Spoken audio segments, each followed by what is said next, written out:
আমাদের এই প্রোগ্রাম থেকে আমাদের সাথে আমাদের কালেক্টিভ মহানগর আমি মসজিদ লীগের অন্যতম নেতা হালিম খান ভাই, আরো অনেক নেতৃবৃন্দ এটাকে উপস্থিত রয়েছে। আপনারা যারা রয়েছেন আপনাদেরকে সবাইকে ধন্যবাদ।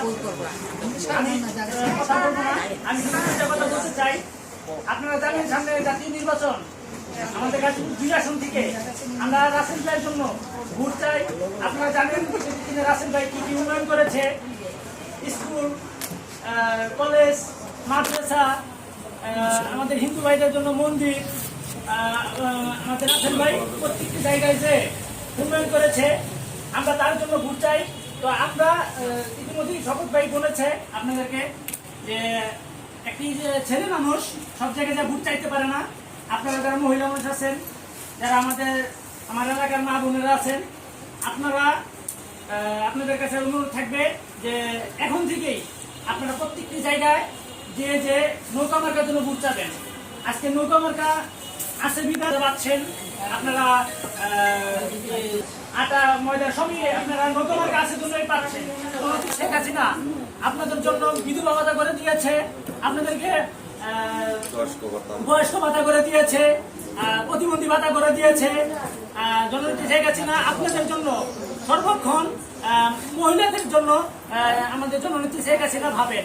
আমাদের গাজীপুর 2 আসনে যুবকীয় মন্ত্রী চাইতেছেন রাসেল ভাই সবসময় মহিলা মুরব্বীদের জন্য ভাবেন। রাসেল ভাইয়ের কাছে ইয়াং জেনারেশনের এত নাই, যতটুকু না মুরব্বীদের জন্য তার সময় সে নষ্ট করে, ব্যয় করে। তো আপনারা রাসেল ভাইয়ের জন্য আমরা চাইবো প্রত্যেকটা জায়গায় যে এখন থেকেই ভোট চান নৌকা মার্কার জন্য।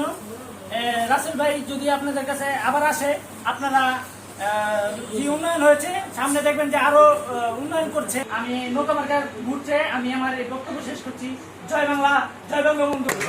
অনুষ্ঠান এটাকে সমাপ্তি ঘোষণা হইল। এই যে উন্নয়ন, সবাই তো বলে চোর, শেখ হাসিনাও চোর, খালেদা জিয়াও চোর, একসাথে চোর, ভাবলাম আমরা চোর। 2 আসনে আমাদের যুবকীয় প্রতিমন্ত্রী আলহাজ মোহাম্মদ জাহিদ হাসান রাসেল ভাইয়ের আমরা ব্যাংগার্ড হিসাবে আমরা কাজ করতে চাই। আপনারা সবাই আমাদের পাশে বিগত দিনে ছিলেন, সামনে আশা করি আপনারা থাকবেন।